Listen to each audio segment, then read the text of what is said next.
হে নাৰায়ণ,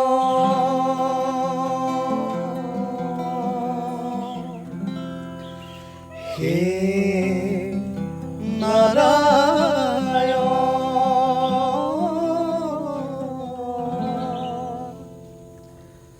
কিনো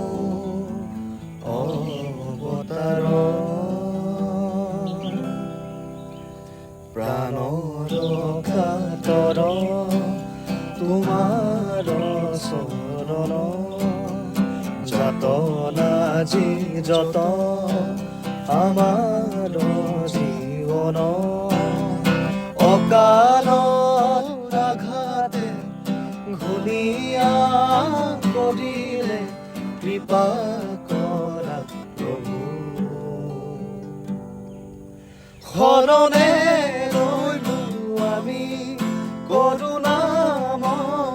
তুমি কৰিয় প্ৰজাত গাই হৰি নাম জন শৰণে